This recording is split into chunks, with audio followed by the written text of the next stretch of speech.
So welcome again to How to Map, that is how to make a project on Tech Fridays YouTube channel. तो पिछले video में हमने क्या किया था, हमने एक सिंपल इंसर्ट और लिस्ट का फंक्शन बनाया था और डेटाबेस कनेक्शन का जो कोड है वो भी लिखा था और डेटाबेस कनेक्शन सक्सेसफुल हुआ है या नहीं वो भी हम चेक कर रहे थे। अभी इस वीडियो में मतलब आगे बढ़ने से पहले आगे इस through out this expense recorder के प्रोजेक्ट में जितने भी एपीआई जितने भी फंक्शंस हम बनाने वाले हैं तो वो बनाने से पहले एक चीज़ हमें करनी है, वो है ऑथेंटिकेशन। तो मतलब ये कैसे पता चलेगा कि ये जो एक पर्टिकुलर HTTP रिक्वेस्ट जो हमारे API को आ रही है वो लॉग्ड इन यूज़र के ज़रिए ही आ रही है, मतलब पहले उस यूज़र ने लॉग इन किया है और उसके बाद ही वो रिक्वेस्ट भेज रहा है। अदरवाइज अपना जो API है उसका जो URL है वो अगर किसी को भी मिला, जैसे कि हमने पोस्टमैन टूल इस्तेमाल किया था पिछले वीडियो में, तो ये URL चाहे किसी को भी मिले, वो बंदा वो यूजर्स लिस्ट करेगा और उसका प्राइवेट डेटा देख लेगा या फिर वो इंसर्ट कर देगा, या फिर जितने भी API है उन्हीं सारे एपीआईज को कोई भी पोस्टमैन टूल से कॉल देके अपना जो डेटा है वो ला सकता है या फिर नया डेटा डाल सकता है। सो हमें एक अभी ऑथोराइजेशन मेथड का कोई ऑथोराइजेशन मेथड का अभी हमें इस्तेमाल करना है। तो एक खुद का एक हम लॉजिक बिल्ड करते हैं जो मैंने पहले से बिल्ड करके रखा है कि हम क्या करेंगे। पहले तो फर्स्ट ऑफ ऑल लॉगिन करेंगे। लॉगिन मतलब क्या, यूजर नेम पासवर्ड जाएगा, वो चेक होगा कि ये यूजर नेम पासवर्ड ये बंदे का है या नहीं, और अगर वो होगा तो यूजर का डेटा वो रिटर्न करेगा। ये जो डेटा है उसमें यूजर नेम पासवर्ड भी होगा, और मतलब यूजर नेम पासवर्ड तो हो गई, और यूजर आईडी, यूजर का पूरा नाम, ये सब डेटा भी होगा। वो सारा डेटा हम ब्राउजर में स्टोर करके रखेंगे और लॉगिन के बाद जितनी भी गेट या फिर पोस्ट जितनी भी रिक्वेस्ट जाएंगी, हर रिक्वेस्ट में हम यूजर नेम पासवर्ड भेजेंगे। मतलब लॉगिन के बावजूद जितनी भी रिक्वेस्ट जाएंगी वो हर रिक्वेस्ट प्रोसेस होने से पहले वो अपना जो एपीआई का जो फंक्शन है वो चेक करेगा कि ये जो रिक्वेस्ट है इसके साथ जो यूज़र नेम और पासवर्ड आया है वो यूज़र नेम और पासवर्ड वैलिड है या नहीं। अगर वो वैलिड होगा तो ही डेटा भेजेगा या फिर डेटा पोस्ट करेगा, मतलब जो भी रिक्वेस्ट होगी वो सेटिस्फाई होगी, फुलफिल होगी, अदरवाइज नहीं होगी।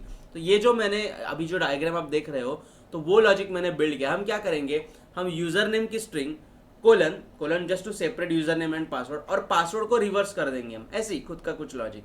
तो यूजर नेम और रिवर्स पासवर्ड, ये स्ट्रिंग को हम बेस64 एनकोड करेंगे और अपने सर्वर की तरफ भेजेंगे। और जैसे कि आप यहाँ पे देख सकते हो कि मॉडल क्लास है जो मतलब ये जो डायग्राम है वो बेसिकली कोड विजुअलाइजेशन ये मैं कर रहे हैं हम।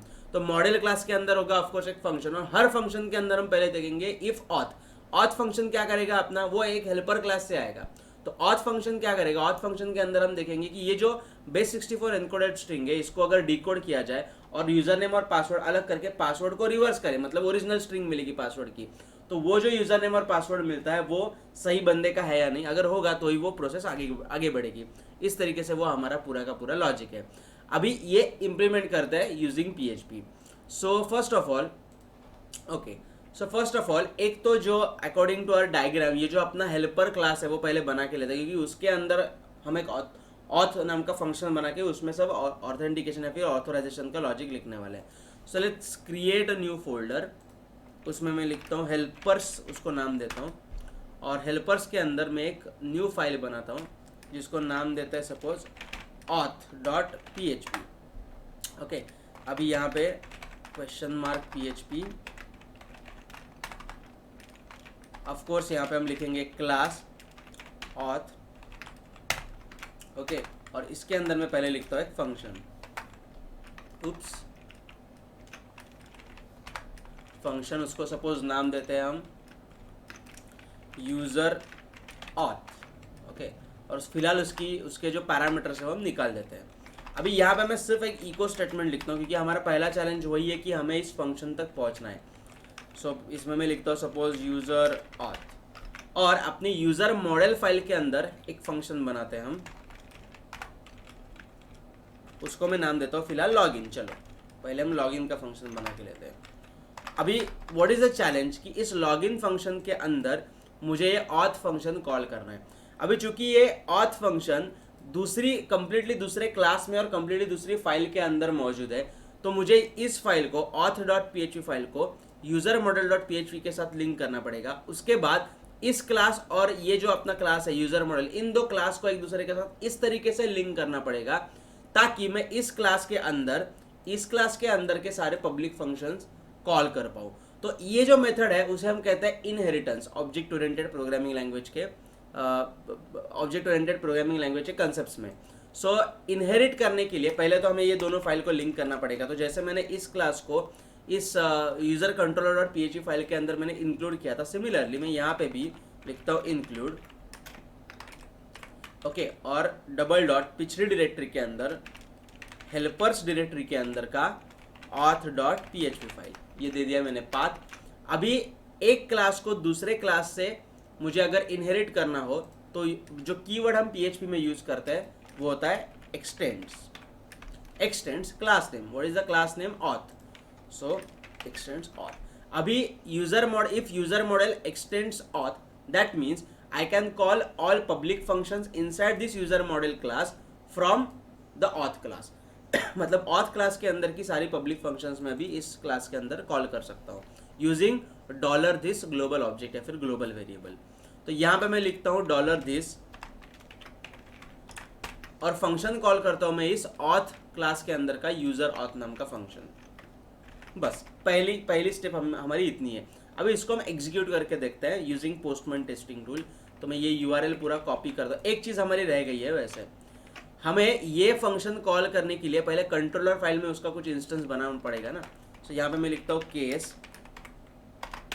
उसको नाम देता हूँ लॉगिन, और $obj नाम है हमारे फंक्शन का लॉगिन एंड ब्रेक। मतलब रिक्वेस्ट इस फाइल को जाएगी, लॉगिन फंक्शन कॉल होगा, लॉगिन फंक्शन के अंदर हमने auth नाम का फंक्शन कॉल करके रखा है। तो इधर तक हम अभी स्टेप बाय स्टेप आगे बढ़ते जा रहे हैं। सो लेट्स कॉपी दिस, पहले से कॉपी करके रखा है मैंने। इंसर्ट निकाल के मैं डालता हूँ लॉगिन एंड सेंड।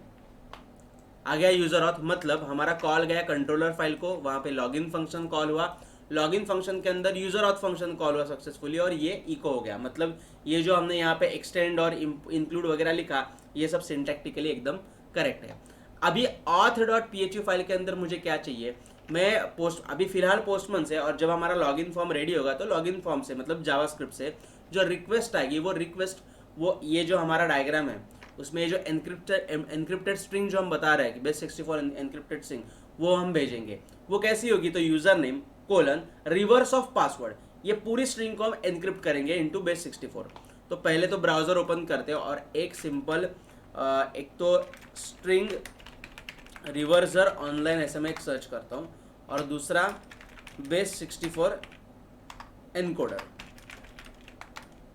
ऑनलाइन ऐसे सर्च करता हूँ। तो पहले हमें क्या करना है, जो हमारी पासवर्ड की जो स्ट्रिंग है उसे रिवर्स करना है। एक काम करते हैं, जो एग्जिस्टिंग यूजर के जो क्रेडेंशियल्स है वो लेते हैं हम। So let's go to users table, और वहाँ पे 1 2 3 1 2 3, तो उसका तो हमें मालूम है 3 2 1 3 2 1, तो उसको रिवर्सिंग टूल से रिवर्स करने की ज़रूरत है नहीं, तो डायरेक्टली हम base64 एनकोडर पे जाते हैं। तो क्या था हमारा लॉजिक, ये डिकोड पे चले गए, हम एनकोड पे क्लिक करते हैं। लॉजिक हमारा ये था यूजर नेम। अभी यूजर नेम क्या है? The Sagar Mahajan. So the Sagar Mahajan colon 321 321 1 2 3 1 2 3 का उल्टा, और ये जो पूरी स्ट्रिंग मुझे मिल गई यूजर नेम कोलन पासवर्ड वाली उस स्ट्रिंग को मैं करता हूँ एनकोड। अभी ये जो मुझे मिला है ना, ये बन गई अपनी एनकोडेड स्ट्रिंग। उसको मैं कॉपी करता हूँ, और अभी हम पोस्टमैन से यहाँ पे एक हेडर नाम का एक सेक्शन है, उसमें मैं लिखता हूँ कि ऑथोराइजेशन, और वैल्यू लिखता हूँ उसकी, सपोज चलो उसको बोलते हैं क्रेड स्टैंड्स फॉर क्रेडेंशियल्स, और स्पेस देके मैं जो भी क्रेडेंशियल्स मैंने इनक्रिप्ट किए वो स्ट्रिंग मैंने पेस्ट कर दी। और अभी मैं जब यहाँ पे सेंड करूँगा तो ये जो पूरी स्ट्रिंग है ना, उसको मुझे सर्वर साइड की तरफ PHP में डिक्रिप्ट करके उसमें से यूजर नेम पासवर्ड अलग निकाल के चेक करना ये वही बंदा है या नहीं। तो ये स्ट्रिंग हमें PHP में मिलनी तो चाहिए, तो वो कैसे लेने की अभी PHP के अंदर? तो यहाँ पे यूजर ऑथ फंक्शन के अंदर मैं लिखता हूँ, सपोज डॉलर एक वेरिएबल बनाते हैं पहले, उसको हम नाम देते हैं सपोज हेडर्स इज इक्वल, क्योंकि ये एक हेडर है, okay, authorization is a header, और ये उसकी वैल्यू हो गई। तो जो फंक्शन जो हमें HTTP हेडर्स निकाल के देता है उसे हम, वो फंक्शन का नाम है अपाचे रिक्वेस्ट हेडर नाम का फंक्शन। अभी जैसे हम पिछले कुछ वीडियो में हमने किया था, वैसे ही यहाँ पे करके देखते हैं कि पहले देखते हैं हेडर्स वेरिएबल के अंदर हमें मिल क्या रहा है। सो var dump डॉलर हेडर्स, इतना ही करके देखते हैं, स्टेप बाय स्टेप जाने का, एकदम ज़्यादा खाने का नहीं तो अपचन हो जाता है। इतने सारे हेडर्स हमें मिले। अभी यहाँ पे ढूंढते हैं ऑथोराइजेशन नाम का हेडर है क्या है, और उसके अंदर जो वैल्यू हमने पास की है वही वैल्यू हमें यहाँ पे मिल रही है। तो मैं यहाँ पे लिखता हूँ पहले echo dollar headers of as this is a associative array, तो यहाँ पे मैं की लिखता हूँ ऑथोराइजेशन, तो मुझे क्या मिल जाएगी, उसकी वैल्यू मिल जाएगी, सेंड, मिल गई वैल्यू। अभी ये जो वैल्यू है उसमें देखो, ये एक तो स्ट्रिंग है क्रेड्स और दूसरी स्ट्रिंग है हमारी एनक्रिप्टेड स्ट्रिंग, और दोनों स्ट्रिंग को जो डिवाइड कर रहा है वो है ये स्पेस, तो हमारा डिलिमिटर हो गया space. And there is a function in PHP जो हमें एक पूरे स्ट्रिंग के अंदर आप जो डिलिमिटर दोगे, सपोज एक कॉमा सेपरेटेड स्ट्रिंग होगी, तो सारे कॉमा जो डिवाइड कर रहे हैं जिन वर्ड्स को, वो सारे वर्ड्स को एक एरे में डाल के आपको दे देगा। वो फंक्शन का नाम है एक्सप्लोड। सो एक्सप्लोड फंक्शन में यूज करता हूं। एक्सप्लोड फंक्शन टेक्स 2 आर्ग्यूमेंट, पहला आर्ग्यूमेंट रहता है कौन सा डिलिमिटर यूज करना है, in this case delimiter is just a space, और दूसरा पैरामीटर रहता है स्ट्रिंग, कौन सी स्ट्रिंग को डिवाइड करना है, तो ये हो गई हमारी स्ट्रिंग। इस वेरिएबल के अंदर जो स्ट्रिंग है उसको यूजिंग दिस डिलिमिटर हमें एक्सप्लोड करना है, और एक्सप्लोड करने के बाद जो हमें रिजल्ट मिलेगा वो हम स्टोर करके लेते हैं सपोज इसके अंदर टोकन डेटा में, उसको सपोज बोलता हूँ। ओके, अभी मैं बोलता हूँ प्रिंटर। प्रिंटर फंक्शन किस लिए यूज होता है, एक एरे प्रिंट करने के लिए, dollar token data. Why printer, because token data is now an array, क्योंकि उस पूरे स्ट्रिंग के अंदर जितने स्पेसेस है, उस स्पेस के आगे पीछे जितने वर्ड्स है उन सभी वर्ड्स को कलेक्ट करके एक एरे में बाइंड कर दिया एक्सप्लोड फंक्शन ने। Now let's click on send, तो देखो 0 इस एरे के 0 इंडेक्स में क्रेड्स आ गया, 1 इंडेक्स में क्या आ गया, अपनी एनक्रिप्टेड स्ट्रिंग आ गई। अभी चूंकि ये एनक्रिप्टेड स्ट्रिंग हमें अभी बेस 64 एनकोडेड है, तो पहले तो उसको हमें बेस 64 डिकोड करना पड़ेगा। तो मैं यहाँ पे लिखता हूँ suppose echo dollar token data of 1, token data of 1 मतलब ये वाली अपनी एनक्रिप्टेड स्ट्रिंग, उसको क्या करना है, हमें बेस 64 डिकोड करना है। सो मैं यहाँ पे लिखता हूँ बेस 64 डिकोड नाम का एक पीएचपी में फंक्शन है जो एक पैरामीटर लेता है। Of course the parameter is encrypted string, जिसको वो डिकोड कर देगा। वापस सेंड के ऊपर क्या मिल गया मुझे, Sagar Mahajan, the Sagar Mahajan colon reverse password 32132 तो अब हम क्या करते हैं, ये जो बेस 64 डिकोडेड जो स्ट्रिंग मुझे मिल रही है, ये पूरी स्ट्रिंग, इसका भी अगर आप ध्यान से देखोगे तो डिलिमिटर क्या है, कोलन, मतलब यूजर नेम और पासवर्ड को डिवाइड करने वाला जो कैरेक्टर है वो कोलन है। So you can again use this explode function on this string. तो मैं यहाँ पे लिखता हूँ डॉलर, एक वेरिएबल लेता हूँ, उसको मैं बोलता हूँ credentials is equal to explode. Explode function के अंदर डिलिमिटर अभी क्या आएगा, कोलन, और जो स्ट्रिंग होगी वो क्या आएगी, ये इस फंक्शन से हमें जो स्ट्रिंग मिल रही है वो स्ट्रिंग यहाँ पे ऑटोमेटिकली मिल जाएगी। थोड़ा सा मैं आपको जूम आउट, या फिर एक काम करो, इसको यहाँ पे खिसका के दिखाता हूँ। तो यहाँ पे जो मुझे स्ट्रिंग मिल रही है वो पहले हम इको कर रहे थे, अभी हम क्या कर रहे हैं, एक्सप्लोड फंक्शन के अंदर उसे यूज कर रहे हैं। अभी creds will become an array now, so let's print r करके देखते हैं कि क्रेड्स में हमें बराबर वैल्यू मिल रही है या नहीं। क्रेड्स मिल गया, 0 इंडेक्स पे आ गया यूजर नेम और 1 इंडेक्स पे आ गया पासवर्ड, नहीं रिवर्स्ड ऑफ पासवर्ड स्ट्रिंग, क्योंकि हमने रिवर्स करके उसको एनक्रिप्ट किया था इफ यू रिमेंबर। तो अभी हमें यूजर नेम और पासवर्ड मिल गए, मतलब creds of 0 is user name and creds of 1 is reverse password. So you can easily find कि ये यूजर नेम और ये पासवर्ड का यूजर एग्जिस्ट है या नहीं। तो पहले तो हमें क्या करना पड़ेगा, डेटाबेस कनेक्शन तैयार करना पड़ेगा। So let's con is equal to new MySQLi host name local host, user name root, password blank और database name expense underscore manager. Let me just confirm, नहीं यहाँ पे तो हमने यूज किया ही होगा ना, यस एक्सपेंस मैनेजर। तो अभी मैंने यहाँ पे डॉलर कनेक्शन को डॉलर दिस ऐसे क्यों नहीं लिखा, क्योंकि ये जो डॉलर कॉन है वो हमें सिर्फ अभी यूजर ऑथ फंक्शन के अंदर ही यूज करना है। सो डॉलर कॉन क्वेरी मतलब MySQLi क्लास के अंदर का क्वेरी फंक्शन, जिसको हम पास करेंगे क्वेरी। तो पहले हमें क्वेरी बिल्ड तो करनी पड़ेगी, तो let's build a query is equal to now select user name ID में, या फिर मैं ऐसे बोलता हूँ ID user name and full name. Password हम नहीं रिट्रीव करते क्योंकि वो हमारे पास पहले से है। यूजर नेम किस लिए, just to check, user name भी वैसे कुछ लेने की जरूरत है नहीं, चलो यूजर नेम भी हटा देते हैं, सिर्फ ID और फुल नेम जो हमारे पास है नहीं अभी।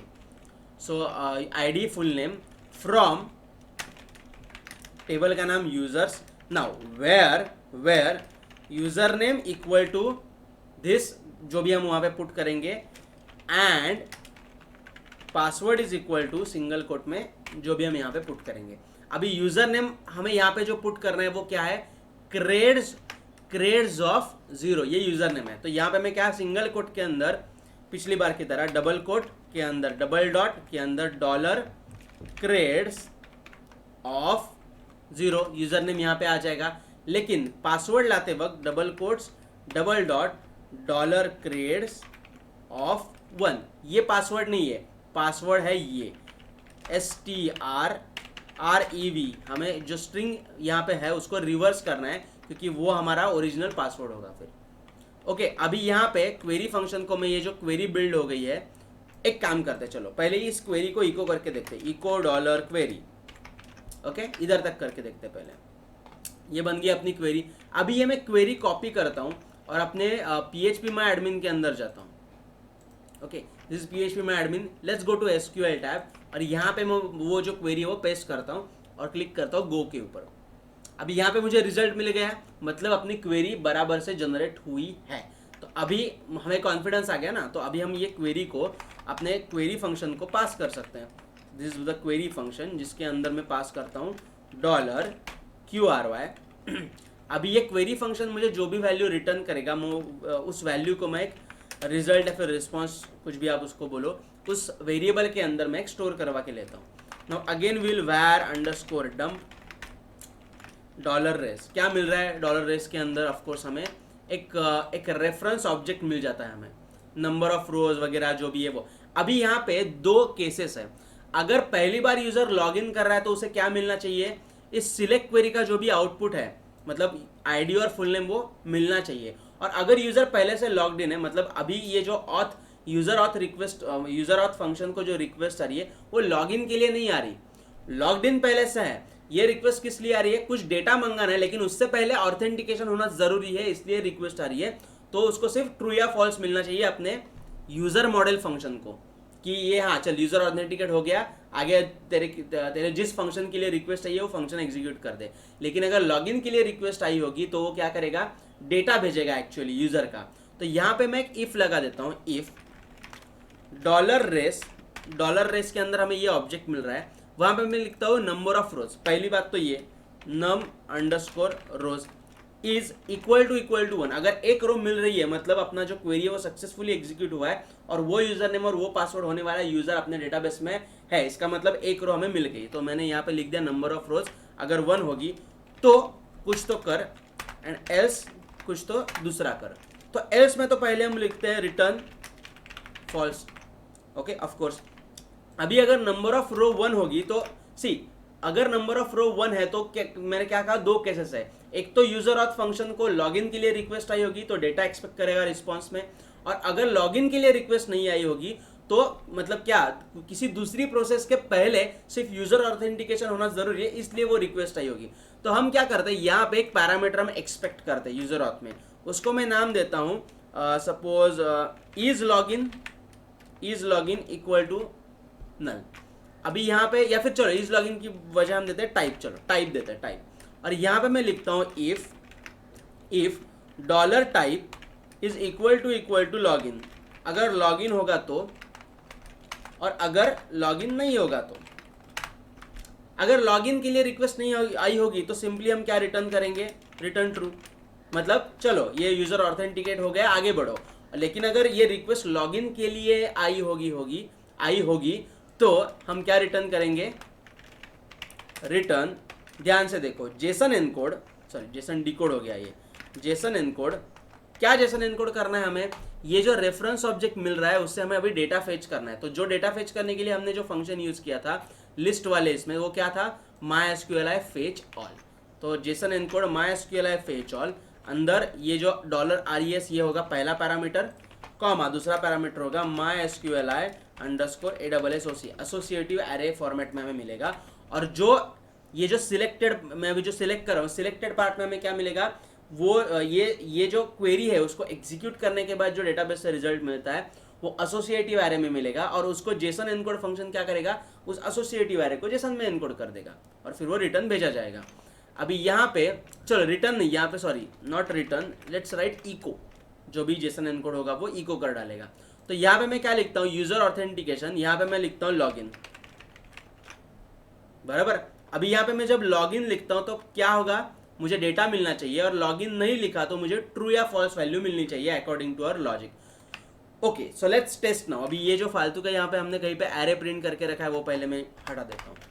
Okay, let's click on send. क्या मिल गया मुझे, डेटा मिल गया। क्यों डेटा मिल गया, क्योंकि यहाँ पे मैंने पैरामीटर पास किया है लॉगिन वाला। अभी अगर मैं यहाँ पे लॉगिन पैरामीटर पास नहीं करता तो मुझे क्या मिलेगा, कुछ नहीं, कुछ तो मिला है मुझे। यहाँ पे मैं, चलो एक काम करते हैं, इधर भी रिटर्न लिखते हैं हम, रिटर्न। ओके, तो यहाँ पे इको नहीं कर देगा, और यहाँ पे हम लिखते हैं इको, जो भी रिटर्न हो रहा है उसको इको कर दे।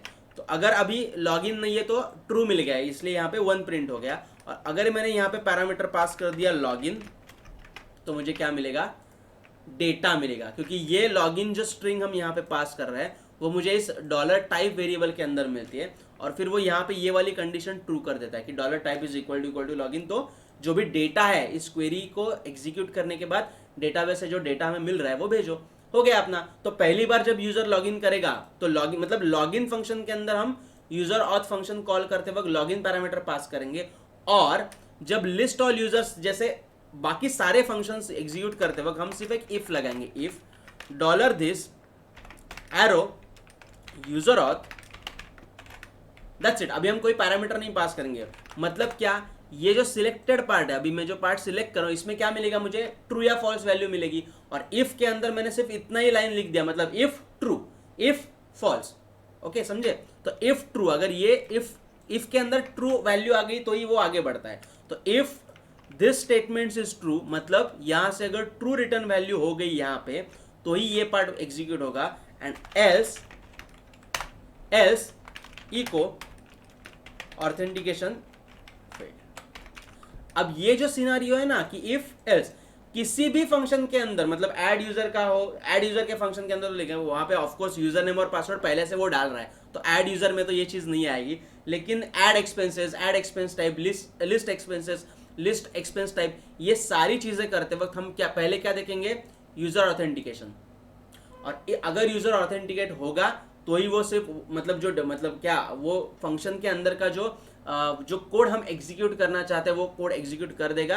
और अगर ऑथेंटिकेशन किसी तरीके से फेल्ड हो गया, मतलब यहां से फॉल्स वैल्यू अगर रिटर्न होगी तो क्या होगा, ऑथेंटिकेशन फेल्ड होगा। और फॉल्स वैल्यू कब रिटर्न हो रही है, जब यहाँ पे नंबर ऑफ रोज ये 1 नहीं है, मतलब ये क्वेरी को एग्जीक्यूट करने के बाद एक भी रो मुझे नहीं मिलती, मतलब ये यूजर नेम और ये पासवर्ड है, ऐसा कोई भी यूजर हमारे डेटाबेस में एग्जिस्ट नहीं है, तो हमें ऑफकोर्स 0 वैल्यू मिलेगी। ये कंडीशन फॉल्स होगी, एल्स में जाएगा और रिटर्न फॉल्स करेगा, तो ये कंडीशन भी फॉल्स हो जाएगी, एल्स में जाएगा, ऑथेंटिकेशन फेल्ड बता देगा। So this is the simple C, ये बहुत ही हैकेबल है, ये बहुत ही चिंदी टेक्निक है, लेकिन कॉलेज लेवल प्रोजेक्ट के लिए एकदम बाप है। मतलब कॉलेज का प्रोजेक्ट का अगर मार्क हो 200 तो ये सिर्फ ऑथेंटिकेशन का जो मैंने चीज बताया, लॉजिक बताया, वो 500 मार्क का हो गया। सो निश्चिंत रहिए और ये बिंदास यूज कीजिए। आगे की वीडियो से हम जितने भी फंक्शंस बनाएंगे उन सारे फंक्शन के अंदर के बिजनेस लॉजिक को हम इस सिर्फ सिंपल इफ के साथ बाउंड करेंगे, क्योंकि अपना पूरा ऑथेंटिकेशन का लॉजिक अभी अपने ऑथेंटिकेशन क्लास के अंदर के यूजर ऑथेंटिकेशन फंक्शन के अंदर मौजूद है। So that's it for today guys. इस वीडियो में इतना ही। जैसे मैं हमेशा कहता हूँ, ज़्यादा खाएंगे तो अपचन हो जाएगा, तो बाकी का आगे की वीडियो में सीखता है। तब तक वीडियो शेयर करना ना भूले, क्योंकि अगर आप ये वीडियो शेयर करते हो तो बाकी के आपके दोस्त भी खुद का प्रोजेक्ट खुद बना पाएंगे और बेचारों के कुछ पैसे बच जाएंगे। मिलते हैं फिर आगे की वीडियो में।